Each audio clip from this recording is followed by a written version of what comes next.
안녕하십니까.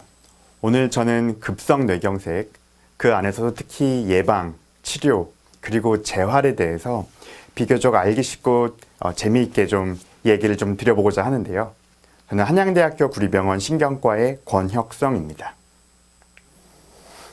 먼저 뇌졸중에 대한 일반적인 이야기를 먼저 말씀을 드리고, 뇌졸중의 예방에 대해서 보통 학회라던가 텔레비전에서 이야기하는 것들을 먼저 한 이후에 좀 더 구체적으로 음식과 운동에 대한 부분들을 말씀을 드리도록 하겠습니다. 그 다음에 흔히 뇌경색에서 보일 수 있는 증상, 그리고 병원에 오시게 되면 어떤 치료들을 이제 고민해서 하게 되는지, 마지막으로 뇌경색 환자의 재활과 관련된 부분들을 말씀을 드리도록 하겠습니다. 뇌졸중이라고 하면 크게 이제 뇌경색과 뇌출혈 두 가지를 합쳐서 뇌졸중이라고 부르게 되고요. 사진에서 보시는 것처럼 이제 혈관이 막혀서 고개가 이렇게 CT에서 까맣게 보이는 이런 뇌경색이 있는가 하면, 혈관이 터져서 CT에서 하얗게 이렇게 보이게 되는 뇌출혈 두 가지가 있게 됩니다. 뇌졸중은 매우 많이 발생을 하게 되는데요. 전 세계적으로 6초에 1명씩 사망을 한다고 돼 있고 2초에 1명씩 발생할 정도로 상당히 그 발생률이 높은 그런 질환이 되겠습니다. 더군다나 최근에는 이런 초기에 치료들이 많이 발전을 하게 되면서 과거의 뇌경색이나 뇌출혈을 앓고 있었던 그런 분들이 많아지게 되고, 아무래도 이제 그런 분들이 더욱더 관리를 이제 해야 되기 때문에 이런 분들에 있어서의 관리의 중요성이 점차 더 증가가 되고 있는 그런 실정입니다. 뇌경색에 국한해서 말씀을 드리게 되면, 물론 여러 가지 원인들에 의해서 뇌경색이 발생을 하게 되지만, 기본적으로 어딘가에서 뭐가 날라와서 막히게 되는, 혈전에 의해서 막히게 되는 경우, 또는 혈관이 점점 좁아지면서 그 혈관 자체가 막히거나, 아니면 그 혈관에서 뭐가 또 문제가 생겨서 떨어져 날아가서 막히게 되는, 이런 크게 두 가지 정도의 어느 쪽 문제인지를 확인하고 2차 예방 약제를 선택하게 되기 때문에, 뇌경색이 있으신 분들은 보통 이제 병원에 오시게 되면 여러 가지 검사를 통해서 어떤 이유에 의해서 뇌경색이 발생했는지를 이제 확인을 하게 됩니다. 다음에 일과성 허혈 발작이라고 하고, 최근에는 이제 미니 뇌졸중이라고 많이 하게 되는데요. 영어로 트랜지언트 이스케믹 어택이라 그래서 앞글자를 따서 TIA라고 많이 이야기를 하게 됩니다. 이는 완전히 혈관이 막혀서 이제 손상이 되었다기보다는 증상이 잠깐 생겼다가 보통 24시간 안에 증상이 다 회복되는 경우를 우리가 일과성 뇌허혈 발작이라고 하고 있고요. 물론 나이가 얼마나 많냐, 혈압, 당뇨, 이런 어떤 혈관 위험인자들이 얼마나 많이 가지고 있냐, 증상이 발음만 조금 안 좋았는지, 팔다리 힘이 진짜 완전히 빠졌었는지, 시간이 얼마나 오래 갔는지에 따라서 실제로 뇌경색으로 이게 진행이 될 확률이 달라지기는 하지만, 대략적으로 3개월 이내의 재발, 실제로 뇌경색으로 진행될 가능성이 한 5에서 10% 정도로 되어 있고, 이 중에 절반 가까이는 이틀 이내에 증상이 발생을 한다고 되어 있어서, 이런 미니 뇌졸중, 일과성 뇌혈 발작이 의심이 된다고 하면 일반적인 뇌경색, 뇌졸중에 준해서 입원을 해서 검사도 하고 경과를 보게 됩니다. 자, 예방에 대해서 먼저 말씀을 드리겠는데요. 우선 어쩔 수 없는 부분들이 좀 있습니다. 아시다시피 나이라던가 성별, 가족력 같은 것들은 이제 고칠 수 없는 위험인자가 되겠고요. 55세 이후로 나이가 10살씩 증가할 때마다 뇌졸중의 발생률이 약 2배씩 증가하는 것으로 알려져 있으면서, 남자에서 비교적 뇌졸중 발생률이 조금 더 높은 것으로 되어 있습니다. 특별한 유전적인 소인을 가지고 있지 않다고 하더라도 부모님 중에 한 분이 이제 뇌졸중을 앓았던 경우에 있어서는 뇌졸중 발생 위험도가 한 1.5배에서 2.5배 정도로 증가가 되는 것으로 알려져 있고요. 그러면 고칠 수 있는 위험 요인들은 이제 아래와 같은 것들이 있습니다. 계속 말씀을 드리겠지만, 혈압, 담배, 그다음에 이제 당뇨, 어떤 경동맥의 협착이 있다던가, 심방세동을 포함해서 다른 심장병을 가지고 있다던가, 고지혈증이라고 하죠. 우리 고콜레스테롤 혈증을 갖고 있는 경우에 있어서 이런 것들을 조절을 하는 것이 필요하게 되고요. 각각 그런 수치들이 얼마나 많이 갖고 있고 위험도를 보게 되면 혈압 한 가지만 가지고 있어도 4~5배 정도 뇌졸중의 발생률이 높아진다고 돼 있고, 심방세동 같은 경우엔 연구에 따라서는 10배 넘게 뇌경색의 발생 위험이 높아진다고 알려져 있습니다. 당뇨, 흡연, 과음, 고지혈증 다 대략적으로 2배에서 3배 정도의 어떤 이런 위험성을 가지고 있기 때문에 이런 것들을 하나하나 조절함으로써 앞으로 2차적으로 문제가 되는 것들을 조절을 해볼 필요가 있겠습니다. 그러게 보시게 되면 이렇게 혈압을 꾸준히 측정을 하고 심장병이 발생을 하는지, 혹시 내가 가슴이 두근거리거나 불규칙하게 뛰지는 않는지, 당뇨가 생기지 않는지 이제 건강검진을 통해서 볼 필요가 있겠고요. 과도하게 술을 마신다던가 담배를 피하던가 짜게 먹는 습관들은 위험 요인이 되겠습니다. 또한 이런 위험인자가 아닌 촉발인자도 가지고 있는데요. 이런 거를 하는 순간 잘 생긴다고 알려져 있죠. 과도하게 술을 마신 직후라던가 갑작스럽게 추위가 닥쳐서 따뜻한 데 있다가 갑자기 추위로 나가게 된다던가, 감기와 같은 어떤 염증성 질환들을 갖게 된다던가, 스트레스나 과로와 같이 너무 오랫동안 이제 몸을 무리하게 한다던가, 혹은 탈수가 된다거나 사우나 같은 데서 그냥 너무 오랫동안 이렇게 탈수가 되면서 욕탕에 앉아 있거나 하는 것들도 촉발인자로 알려져 있습니다.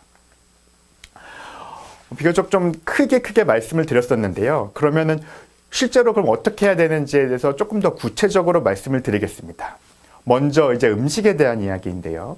멘트로는 그냥 균형 잡힌 건강한 식사 습관, 예를 들어 과일이나 야채, 저염식, 통곡물이 뇌졸중 예방에 도움이 된다고 이야기를 하고 있습니다. 먼저 말씀을 드리고 싶은 것은 이런 음식과 같은 것들이 어떤 절대적으로 아주 좋은 음식이 있어서 이거는 꼭 많이 먹어야 되고, 또 어떤 음식은 이건 너무 해로우니까 절대 먹지 말아야 돼, 이렇게 딱 나누어지는 것은 아닙니다. 여러 가지 음식들을 이제 골고루 먹는 것이 좋다고 되어 있는데요. 각각 음식에 대해서 조금은 더 말씀을 드리게 되면, 첫 번째는 이제 소금과 관련된 부분입니다. 이제 싱겁게 먹기, 이런 부분인데요. 사람들이 왜 짜게 음식을 먹게 될까요? 아무래도 이제 우리 감칠맛이라고 하죠. 단맛이라던가 구수한 맛과 같은 이런 맛들을 강하게 느낄 수 있기 때문에 사람들이 비교적 이렇게 짜게 먹게 되는 것이, 한번 이제 맛을 들리게 되면 자꾸 습관화가 되게 되는데요. WHO에서 권장하고 있는 나트륨의 하루 섭취량은 2g입니다. 2g. 소금으로 따지면 이제 5g 정도가 되겠고요. 이 미만으로 먹을 것을 권장을 하고 있습니다. 우리가 이제 요플레 숟가락으로 이제 소금을 딱 푼 다음에 젓가락으로 이렇게 딱 끝을 싹 평평하게 해주게 되면 그게 딱 소금이 1g이 됩니다. 그래서 그걸로 하루 총 드시는 양이 5g 이하로 이제 조정할 것을 권장을 하고 있고요. 우리나라 사람들이 이제 옛날부터 이런 나트륨, 소금 섭취량이 많이 먹는다고 알려져 있는데, 실제로 10년 전 통계를 보게 되면, 한 2010년대 초에 그 통계를 보게 되면 우리나라 사람들이 나트륨 기준으로 하루에 한 5g 정도, 권장량의 2배 이상을 복용을 하고 있는데, 최근에 발표된 한 2021년도에 발표된 얘기를 보게 되면 한 20, 30대에서 한 40대 정도까지 기준으로 보았을 때 나트륨을 한 3.5g 정도, 그래도 권장량보다는 한 비교적 더 많은 양을 먹고 있긴 합니다. 우리가 라면을 한 개를 이제 다 먹으면, 이제 국물까지 싹 다 마시게 되면 나트륨 기준으로 2g으로 하루 권장량이 다 차기 때문에 라면 먹을 때 이제 국물까지 싹 다 먹는 것은 좀 자제하는 게 필요하겠고, 스프도 조금 줄여서 먹는 것도 하나의 방법일 것 같습니다. 이외에도 뭐 김치라던가 국물 요리들, 장아찌와 같은 것들이 아무래도 소금량이 많기 때문에 주의가 필요할 것 같고요. 다음으로 말씀드리고 싶은 게 이제 섬유소와 관련된 부분입니다. 이제 섬유소는 대장균의 먹이라고도 알려져 있고, 그래서 대장세포들을 잘 이제 생활하는 데 도움이 된다고 되어 있고, 또한 사람들로 하여금 포만감이라던가 이런 배변 활동이 잘 이루어질 수 있도록 된다고 되기 때문에 섬유소의 중요성은 계속 이제 강조가 되고 있습니다. 이 섬유소 자체가 뇌경색의 발생 빈도를 줄여준다는 이런 큰 연구들이 많이 있는데요. 대략 하루에 7g 정도 그 섬유소 섭취량을 늘리게 되면 7% 정도 그 뇌경색의 발생 위험량이 떨어진다. 대략적으로 이 정도 수치로 얘기가 되고 있고요. 권장량은 하루에 20에서 35g 정도가 되겠습니다. 그러면 이게 얼마나 될까요? 사실 우리나라 사람들은 섬유소를 상당히 많이 이제 섭취를 하고 있는 편이어서 보통 부족하지는 잘 않는데, 가장 좋은 섬유소로 권유되는 것이 다시마, 김, 미역과 같은 음식들이 아마 그 먹는 양에 따라서 섬유소도 많이 있고 섬유소의 질도 좋은 것으로 되어 있습니다. 이외에도 뭐 단백질이라던가 지방산, 칼슘, 인과 같은 다양한 무기질도 같이 있기 때문에 좋다고 되어 있는데요. 우리가 김 한 장, 이제 소금 넣지 않은 한 손바닥보다 좀 더 큰 김 한 장 정도, 미역은 조금 더 많고 다시마는 조금 더 적다고 되어 있긴 하지만 한 장을 먹게 됐을 경우에 1g 정도가 된다고 되어 있고, 귤 2개, 사과 3분의 1, 배 5분의 1개가 각각 섬유소 1g 정도이기 때문에 이런 것들을 하루에서 한 20에서 40g 정도의 섬유소를 섭취하는 것은 좀 계산을 해서 드셔보시면 좋을 것 같습니다. 대장균이 죽게 되면 아무래도 대장세포가 죽게 되고, 사실 병원에 입원해 계시면서 이제 그 항생제를 오랫동안 먹게 되면 이런 대장균들이 죽으면서 이제 설사를 하게 되는 이제 그런 경우도 많이 발생을 하게 되는데요. 여기서 이제 많은 분들이 궁금해 하시는 게 유산균에 대한 얘기를 많이 하십니다. 이제 유산균이 뇌경색 이후에 어떤 긍정적인 연구를 긍정적인 영향을 미친다는 연구들이 조금씩 있는 것은 사실이긴 합니다. 하지만 아직까지 유산균을 별도로 복용하는 것은 주로 어떤 세포 실험이라던가 동물 실험 결과들이 주를 이루고 있고요. 사람을 대상으로 한 연구에서는 그 연구가 아직은 좀 소수이기 때문에 연구가 더 필요하기는 하지만 어쨌든 유산균도 하나의 선택 사항이 될 수 있을 것 같습니다. 자, 다음으로 탄수화물 얘기를 말씀을 드리고 싶은데요. 아무래도 이제 탄수화물 자체를 너무 많이 드시지 않고 좀 적게 드시는 거를 권고하는 바이긴 한데, 보통 아침 식사를 빵으로 드시는지 밥으로 드시는지 모르겠네요. 제가 보기에 더 중요한 것은 단순히 빵을 먹냐 밥을 먹냐 이런 부분보다는 일반적인 흰쌀밥보다는 잡곡밥을, 이런 가공되어 있는 빵보다는 통으로 되어 있는 그런 빵들을 드시는 것을 비교적 더 권고를 하고 있습니다. 과일도 마찬가지인데요. 과일도 칼륨이라던가 식이섬유가 상당히 많이 풍부하게 들어가 있게 되고, 아무튼 칼륨이 많은 음식들이 소금의 배출도 많이 도와주는 역할을 갖고 있기 때문에 많이 권고가 되고 있는데, 다만 이런 과일을 드실 때 껍질까지 포함해서 가급적이면 이제 통째로 드실 것을 이제 더 좋다고 말씀을 드리고 있고, 이런 것들이 뇌혈관도 좋다고 얘기가 되고 있습니다. 주스 같이, 특히 많이 가공된 주스 같은 경우에 있어서는 아무래도 비타민이라던가 이런 영양소들이 파괴가 되기 때문에 통으로 음식을 드실 것을 권고하고 있고요. 비타민 B, 아까 처음에 잠깐 말씀드렸던 비타민 B6나 B12와 같은 이런 여러 가지 비타민들이 먹는 이런 영양제보다는 통으로 된 과일이나 이런 곡물류로 섭취하는 것을 권고를 하고 있고요. 뭐 요새 얘기가 많이 나오고 있지만 과일을 통째로 먹거나 과일 씨앗과 같은 것들, 그 다음에 이런 땅콩과 같은 이런 견과류들을 이제 섭취하는 것들을 권고를 하게 됩니다. 이제 이런 얘기들 하다 보면 이제 좋은 음식을 찾아서 뭐 여러 가지 해외 음식, 뭐 지중해 음식 좋다고 해서 해외에서 들어오는 뭐 와인이라던가 비타민, 올리브유 이런 것들을 드시게 되는데, 저는 구하기 쉬운 음식이 신토불이라고 하죠. 우리나라에서 쉽게 구할 수 있는 들기름이라던가 국산 와인, 비타민 같은 것들도 충분히 좋다고 그렇게 생각을 하고 있고요. 여기서 얘기가 나왔던 지중해 식단에 대해서 조금 말씀을 드리고자 합니다. 뇌졸중을 아셨거나 혹은 그런 뇌혈관 질환과 관련해서 식단에 대해서 이제 검색해 보신 분들은 지중해 식단과 관련된 이야기들을 이제 많이 들어보셨을 텐데요.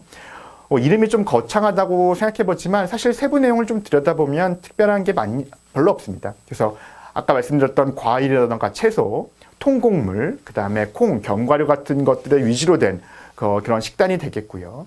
소금이나 버터들은 좀 줄이고 올리브유와 같은 이런 섭취는 좀 늘려주는 것이 좋습니다.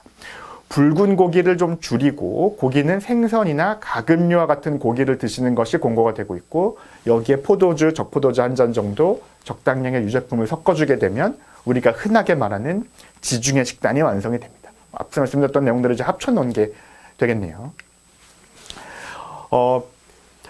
환자분들이 오시게 되면 이제 식사량을 좀 너무 기름진 것들을 좀 적게 드시고 너무 과식하는 것을 줄이라 이렇게 말씀을 드리게 되면 이제 굶는 것에 대해서 궁금해하시는 분들이 있어서 만들어 보았는데요. 굶으면 위험할까요? 우리가 이제 물만 먹고 거의 한 달 가까이 생존을 할 수 있다고 되어 있고, 물론 뭐 이제 비만이신 분들은 2, 3개월까지 더 오랫동안 지내신다고 되어 있긴 한데, 물 없이 이제 추운 날씨에서는 일주일을 이제 못 지낸다고 되어 있죠. 그래서 저는 그냥 단순히 식사를 굶는 것은 권고하지 않습니다. 하지만 요새 이제 그 11월 말 12월이 다 되어가고 연말이 되어오면서 이제 회식 자리들이 늘어나게 되는데요. 회식으로 과식을 했다면 그 다음 날에는 원래 평소에 드시던 거의 한 절반 정도만 드는 이런 소식을 하는, 간헐적 소식을 하는 것에 대해서는 일부 연구들 해서 이런 뇌혈관 질환에 도움이 된다는 그런 이야기들이 많이 나오고 있고요. 술도 마찬가지입니다.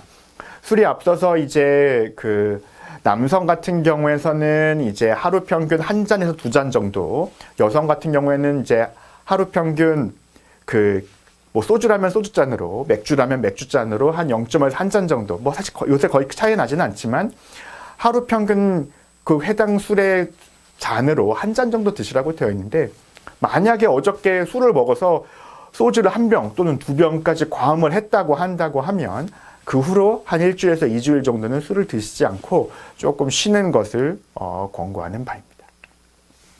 자, 그러면 운동에 대한 얘기로 넘어가 보도록 하겠습니다. 운동은 어떻게 해야 될까요? 뭐 적당량으로 적절히 하라는 얘기들이 사실 많긴 하고, 사람마다 워낙 얼마나 운동들이 많이 힘드냐 쉽냐 얘기가 다르기 때문에 함부로 이야기할 수는 없지만, 일단 운동 자체가 뇌의 기능에 도움이 된다는 연구도 많이 있고요. 체지방 분해 효과라던가 혈관 확장을 통한 혈류 개선 효과가 있다고 좋다고 되어 있죠. 유산소 운동을 기본으로 하되 저는 무산소 운동을 좀 같이 섞은 것을 제 권유를 드리고 있고, 그 뇌혈관 위험인자가 너무 많다, 혈관이 너무 안 좋다고 하면 힘 꽉 주고 너무 무거운 걸 드는 무산소 운동보다는 주로 유산소 운동의 비중을 늘릴 것을 권고하게 됩니다. 얼마나 많은 양을 하는지가 함부로 없긴 하지만 저강도 운동, 우리가 이제 운동을 했을 때 그냥 가볍게 땀 조금 흘릴 정도, 그래서 조금 빠르게 걷기라던가 요가 같은 것들, 이런 것들을 하루에 30분 주 3, 4회 정도로 하고 조금씩 늘려가면 어떨지 그렇게 말씀을 드립니다. 치료에 대해서는 간단하게만 말씀을 드리겠습니다. 우리 가장 흔히 많이 보이는 증상은 이제 발음이 마비되거나 한쪽으로 넘어지려고 한다거나 말이 갑자기 안 나온다던가 한쪽 팔다리 힘이 빠진다던가 눈이 커튼 뜻이 갑자기 안 보인다던가 이런 증상들이 대표적인 뇌졸중의 증상이 되겠는데요. 좀 드물게는 갑자기 발생하는 두통이라던가 어지러움증이라던가 의식저하도 뇌졸중의 증상이 될 수 있겠습니다.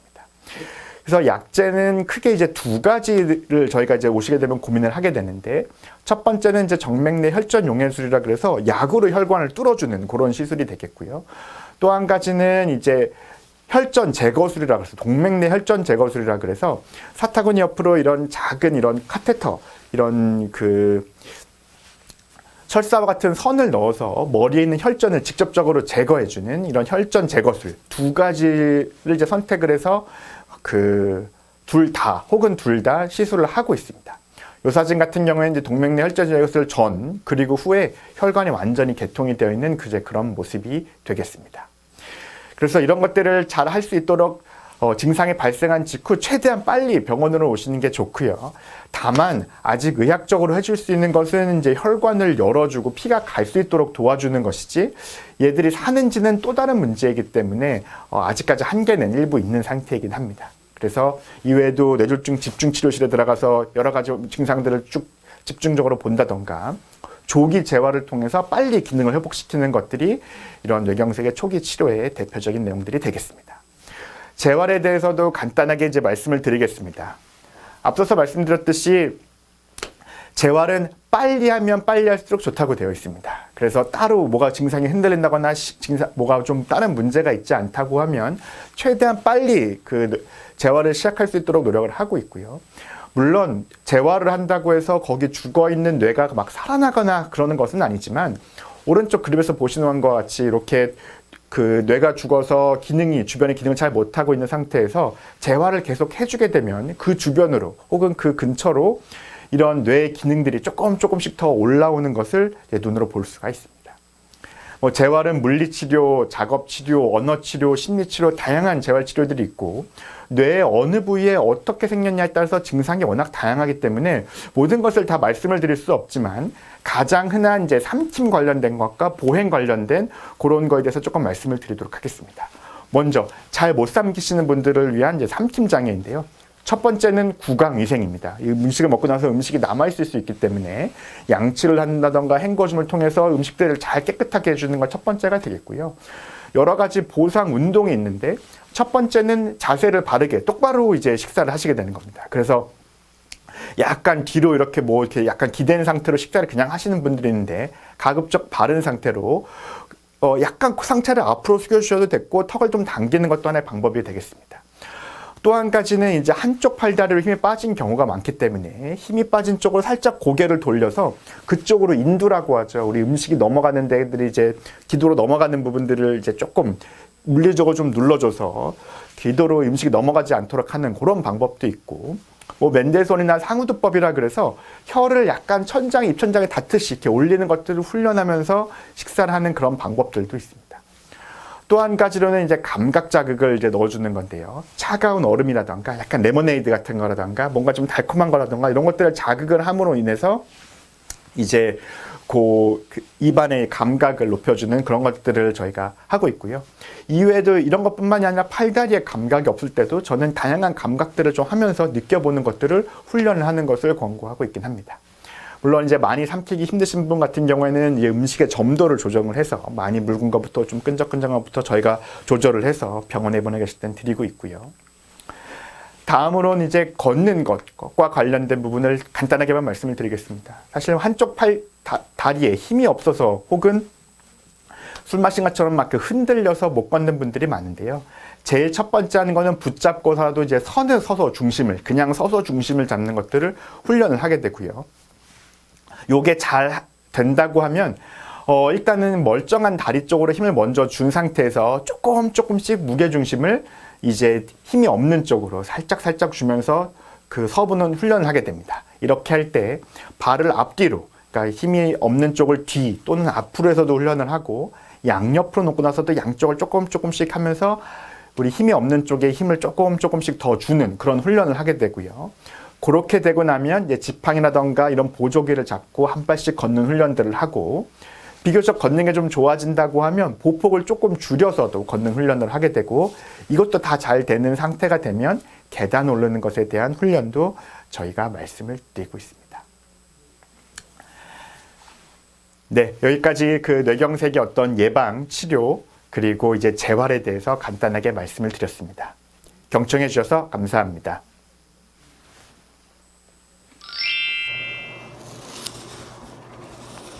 나를 지켜주는 건강 특강, 지난 시간에는 역류성 질환, 미식도 역류 질환에 관한 주제로 전문의를 모시고 강의를 들었습니다. 아무래도 우리 현대인들의 식습관이 역류성 질환을 일으키는 많은 원인이 되지 않을까 하는 생각도 해보는데요. 그래서 질문도 많이 주셨습니다. 오늘 그 질문에 해답을 드리도록 하겠습니다. 강의해 주셨던 한양대 구리병원의 소화기내과 전문의 정병욱 교수 모셨습니다. 교수님 안녕하십니까? 네, 안녕하세요. 네, 잠깐 말씀도 드렸습니다만 현대인의 식습관이 영향을 많이 주는 게 사실인가요, 교수님? 네, 맞습니다. 그 우리나라도 이제 서구화된 식습관으로 많이 변하면서 이런 이제 역류성 식도염을 호소하시는 분들이 굉장히 많아지고 있는 게 현실입니다. 그래서 이제 오늘 그 관련된 어떤 것들이 중요하고, 그리고 결론은 이제 생활습관 교정, 생활습관 개선이 가장 중요한데, 그거에 대해서 제가 좀 더 강조드리고자 해서 이런 이제 그 여러 가지 질문을 올려주셨는데, 네. 제가 이거 답변을 좀 드리도록 하겠습니다. 네, 하나하나 차근차근 여쭤보도록 하겠습니다. 첫 번째 질문 주신 우리 구리 시민분께서는 이런 질문을 주셨어요. 임산부의 경우에 역류성 식도염이 더 잘 생기나요? 근데 아기가 엄마 배를 꾹꾹 눌러서 그럴까요? 치료약은 먹어도 될까요? 이 세 질문 주셨습니다. 많이들 궁금해하시는 질문 같아요. 네, 맞습니다. 그 역류성 식도염이 이제 우리 임신을 하신 임산부에서 많이 이렇게 나타나고 있는데요. 이제 보통 통계적으로 보면은 임산부의 한 반수 이상은 그런 이제 역류성 식도염 증상을 경험한다고 합니다.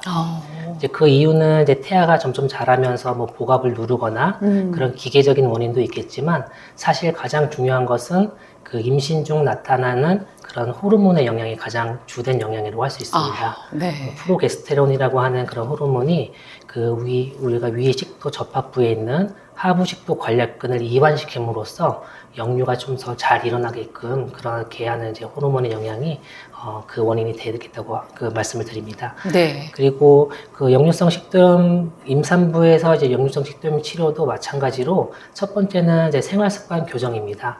일단은 비약물요법으로서 생활습관을 교정을 먼저 하고, 그래도 이제 효과가 없다 그러면 뭐 제산제라던가 뭐 점막보호제 같은 경우 그런 걸 먼저 이제 먹어보고 그래도 효과가 없다고 하면은 우리 그 강의 때도 나왔지만 히스타민 수용체 기량제라는 약물이 있는데 그 약을 먼저 먹어보고 그래도 효과가 없다. 그러면은 그 프로톤 펌프 억제제, 우리가 흔히 이제 역류성 식도염에 쓰는 약이잖아요. 물론 이제 뭐 인체를 대상으로 실험을 이게 많이 할 수는 없겠지만 동물 실험에서도 좀 안전하다고 이제 되어 있기 때문에 그래서 이제 잘 뭐 증상을 억지로 참을 필요는 없고요. 잘 선택을 해서 먹으면 되겠습니다. 물론 이제 첫 번째는 생활 습관 교정입니다. 네, 그렇군요. 이번에 1847번 쓰시는 분께서 연락 주셨는데 선생님 강의 정말 잘 봤습니다 하시면서 궁금한 점이 있어요. 제가 치료약을 먹고 있는데도 밤에 속쓰림으로 자다가 깨는 경우가 덜어 있어요. 어떻게 대처하면 좋을까요? 이런 분 참 많으시거든요. 일반 약 때문에. 네, 맞습니다. 힘드신 분? 네. 그러니까 보통 역류성 식도염이 특히 이 환자분처럼 야간에 증상을 호소하는 분들이 많거든요. 그러니까 이제 첫 번째로 생각해 볼 수 있는 거는 정말로 이게 역류성 식도염인가 이걸 먼저 이제 생각을 해봐야 됩니다. 그러니까 예를 들면은 우리 그 식도의 그 근육의 문제라고 할 수 있는 그 식도 이완 불능증이라고 하는 그런 질병도 있거든요. 식도 이완 불능증. 불능증. 네, 예. 그런 질병도 야간에 속쓰림을 호소할 수가 있고 아, 그 외에도 뭐 불면증이라던가 이런 것 때문에 중간에 잠을 깨거나 그러시면은 이제 그런 속쓰림 때문에 깼다 이렇게 생각을 하실 수도 있기 때문에 네. 이게 정말로 역류성 식도염이 맞는지 한번 그거를 좀 이제 여기 병원에 내원하셔서 한번 이렇게 상담도 하고 진료도 보시는 게 좋을 것 같고요. 두 번째로 이제 역류성 식도염이 맞다고 하면은 일단 야간 증상을 좀 더 개선시킬 수 있는 방법으로 약제 조절을 해야 됩니다. 예를 들면은 네. 보통은 이제 우리가 약을 그 아침에 먹잖아요. 네. 그 특히 이제 역류성 식도염 약도 보통 이제 아침에 처방을 받는 경우가 대부분인데 특히 야간에 증상이 있다고 하면은 이 약을 이제 저녁에 먹는 거죠. 근데 보통은 이제 프로톤 펌프 억제제라고 하는 약은 이제 식전에 먹어야 효과가 있는 약이거든요. 그래서 보통은 이제 그 외래 이제 오신 그 환자분들을 이제 만나면은 저녁 식전에 약을 먹게끔 그렇게 좀 권유를 드리고 또는 이제 자기 전에 공복에 이렇게 약을 먹게끔 해서 야간 증상을 이제 조금이나마 조금 호전시키는 그런 경우를 좀 보았고요. 두 번째로는 이제 그 우리가 쓰는 그 용량이 있잖아요. 표준 네. 용량이라고 하는데 그 용량을 이제 2배로 늘려서 이렇게 먹는 방법도 있습니다. 근데 물론 이거는 이제 보험 급여가 되지는 않거든요. 그래서 이제 그것도 이제 좀 환자와 상의를 해서 정말로 이건 뭐 다른 방법을 했는데도 안 된다. 그러면 이제 그런 경우를 할 수도 있고 아까 우리 히스타민 수용체 기량제라고 하는 그런 약이 있는데 그 약은 이제 되게 먹었을 때 빨리 효과가 나타나요. 그러니까 이제 특히 자기 전에 먹었을 때 야간 네. 증상에 조금 개선을 줄 수 있다. 네. 그런 이제 연구도 있고 그래서 그걸 이제 처방하시는 선생님도 많고 그런데 근데 요 약은 이제 단기간에는 효과가 좀 있을 수는 있지만 또 이제 한 2주 정도 지나면 이제 내성이 잘 생길 수가 있거든요. 네. 그래서 그런 거는 이제 그 전문의와 상의하셔서 그런 어떤 이제 증상에 따라서 어떻게 처방을 받아야 될지 그런 걸 이렇게 잘 유념하시면 좋겠습니다. 네.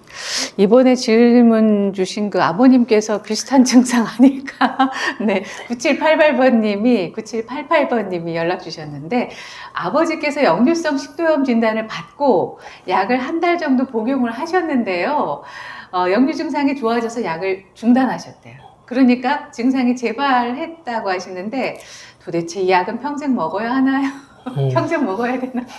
그러니까 이것도 이제 많이 궁금해하시는 내용이긴 한데요. 네. 그러니까 이제 첫 번째로 말씀드릴 거는 우리 그 역류성 식도염 이 병이라는 것은 어떻게 보면 이제 관리를 하는 병입니다. 우리가 흔히 알고 있는 네. 뭐 고혈압이라던가 당뇨처럼 이런 증상이 이제 만성적으로 있으신 분들이 있거든요. 근데 뭐 약에 대한 그런 뭐 좀 거부감 때문에 뭐 증상이 있는데도 불구하고 약을 안 먹거나 그러면은 이제 오히려 더 합병증이나 이런 게 발생할 수가 있고 그래서 이제 증상이 있다고 하면은 당연히 약을 먹어야 됩니다. 근데 보통 이제 이 약을 계속 먹는 걸 우리가 유지요법이라고 하거든요. 네. 근데 유지요법 같은 경우는 이제 여러 가지 방법이 있어요. 그래서 예를 들면은 뭐 약을 이제 표준 용량을 아까 원래 하루에 한 번씩 먹던 분들이 이제 끊었더니 증상이 발생했다. 그러면은 약을 이제 다시 시작을 해야 되는데 요 간격을 예를 들면은 이틀에 한 번씩 이렇게 먹는 식으로 한다던가 네. 아니면은 이제 어떤 식으로 하면은 이제 그 증상이 있을 때 먹는다던가 이런 식으로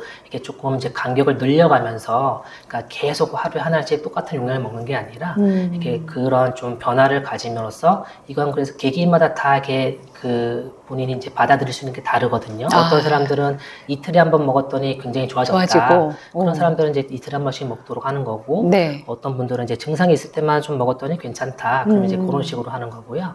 그것도 저용량으로, 표준 용량의 절반 용량으로 또 유지하는 경우도 있거든요. 매일. 네. 그거는 이제 그때그때 상황에 따라서 너무 다르기 때문에 이제 이것도 마찬가지로 좀 개개인별로 접근이 좀 필요하다. 이렇게 좀 생각이 듭니다.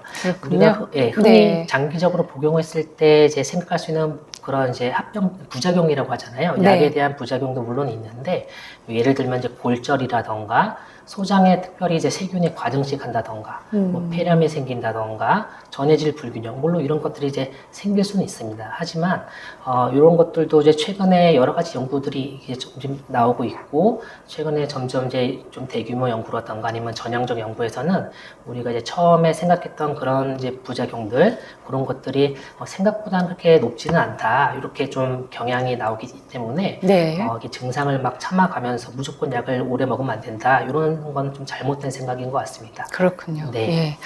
그 역류성 식도염인지 아닌지일 거다. 요 수준 초기 증상에서는 어떻게 식습관으로 고쳐지기도 합니까? 이건 저 개인적인 질문인데요. 네. 네. 그러니까 물론 이제 가장 강조하고 있는 것이 그 생활습관, 식습관 조절입니다. 이게 네. 약을 아무리 먹어도 증상이 또 재발하고 그리고 약을 먹는데도 불구하고 증상이 계속 나타나는 거는 네. 이제 잘 이렇게 얘기를 해보면은 그런 이제 식습관을 잘 지키지 않는 경우가 굉장히 많습니다. 예를 들면은 뭐 과식을 한다던가, 네. 이제 야식을 먹고 바로 누웠다 잠든다거나 그런다던가, 예. 뭐 여러 가지 뭐 그 역류성 식도염에 특히 안 좋은 음식들이 있거든요. 뭐 여러 가지 뭐 패스트푸드라든가 그런 지방식들, 네. 그리고 커피도 그렇고요. 커피요? 네, 카페인도 이제 물론 안 좋습니다. 뭐 신 과일 뭐 이런 것도 좀 안 좋고 네. 그래서 그런 것들도 이제 제가 저번에 강의했을 때 한번 좀 이렇게 설명을 드린 적이 있거든요. 이제 그런 거를 좀 잘 기억하셨다가 이게 증상이 있다 하면은 당연히 이제 그런 약은 그런 이제 음식들은 조금 이제 자제하시고 이제 같이 좀 그래도 이제 증상이 생활습관 교정으로 조절이 되지 않는다 그러면 이제 약과 같이 이제 병행해서 치료를 하는 것이 좋습니다. 네. 교수님 강의 듣고 저도 깜짝 놀랐는데 이게 역류성 식도염이 심하면 암으로까지 발전할 수 있다는 걸 아시고 김아람님께서 바로 질문 주셨습니다. 네. 이 암들이 생긴다면 어떤 암이 생길 수 있을까요? 정말 무서운 병인 것 같네요 하셨는데요. 어떻습니까, 교수님? 네, 그래서 물론 이제 역류성 식도염 증상이 있고 진단이 됐는데 네. 그때 치료를 제대로 하지 않거나 장기간 방치했을 경우에는 우리가 그 전암성 병변이라고 하는 발해 식도에 이제 그런 걸릴 수가 있습니다. 그러니까 발해 식도라는 것은 우리가 이제 식도와 위가 이렇게 이렇게 접합해 있는데 네. 그 계속 역류가 됨으로써 그 식도 그러니까 위와 그 접해 있는 그 식도 이제 점막이 자극을 받아서 이제 그 식도의 점막이 결국은 이제 위 점막으로 변하는 걸 말하는 거거든요. 네. 그래서 이제 발해 식도라고 해서 이게 뭐 무조건 암이다 이런 건 아니지만 전암 병변이기 때문에 그 통계적으로 보면은 1년에 한 0.5에서 1% 정도는 그 암이 식도암이 발생을 할 수가 있다는 거죠. 그래서 하지만 물론 이제 뭐 걸린다고 무조건 이제 걱정하실 건 아니고 일단 잘 치료를 하고 그 오랫동안 방치했을 때 이런 경우가 나타날 수 있는 거기 때문에 그 기간이 얼마나 이제 그런 증상이 있는 기간이라던가 그런 이제 역류되는 그런 반복적인 역류가 얼마나 된지 이런 게 굉장히 중요하다고 할 수가 있습니다. 네네. 자, 이번에 심경숙님의 질문인데 역류성 식도염이 생기지 않게 하려면 밥 먹고 몇 분 이후에 누워야 되나요? 이렇게 질문을 주셨네요. 아주 구체적인 질문입니다. 네. 네. 그러니까 이것도 아까 제가 잠깐 말씀드렸지만 야식을 먹게 되면은 먹고 바로 눕는 경우가 많거든요. 네. 왜냐면 이제 자야 되기 때문에 네네. 눕게 되면은 우리가 또 이제 그런 역류가 될 수 있는 그런 상황이 많이 만들어집니다. 우리 대한 소화기 기능성 질환 운동학회라는 곳이 있는데요. 거기서 이렇게 자기 식사를 하고 나서 얼마나 있다가 이렇게 누워도 될지 네. 그런 걸 이제 권고한 그런 지침서가 있습니다. 보통 이제 거기서 이제 말씀하시기로는 이제 식사를 하고 나서 눕기까지는 보통 그래 2-3시간 정도는 좀 이렇게 간격을 두는 게 좋다. 그리고 취침하기까지는 한 3-4시간 정도. 그렇게 이제 앉아 있거나 뭐 이렇게 눕지 말고요. 그렇게 하시는 게 가장 좋고, 그렇게 하기 위해서는 이제 당연히 이제 과식을 하거나 아니면 또 야식을 먹거나 이렇게 되면요. 음식물이 남아있는 상태에서 이렇게 누울 수가 있거든요. 그렇겠죠. 그러니까 네. 그런 이제 생활 습관 교정, 그게 굉장히 또 중요하다는 것을 다시 한번 좀 강조를 드리겠습니다. 네. 그래서 이제 마지막으로 말씀드리면은 네. 여러 가지 뭐 약물 치료도 중요하고 우리 약물 치료도 효과가 없으면 또 수술적 치료도 한다고 말씀을 드렸는데, 이제 가장 중요한 건 생활 습관이고, 생활 습관 중에는 이제 과식, 야식, 지방식 요 3가지를 좀 안 하는 것을 꼭 기억하셨으면 좋겠습니다. 네. 과식, 야식, 지방식. 네, 그리고 맞습니다. 먹고 바로 눕지 않기. 요것만 해도 상당히 예. 효과가 있을 것 같습니다. 오래 방치하시면 안 되겠습니다. 암으로까지도 발전할 수 있다고 하니까요. 초기 증상이나 의심되시는 분들은 빨리 병원에 내원하시면 좋겠습니다. 교수님 오늘 말씀 잘 들었습니다. 감사합니다. 네, 감사합니다.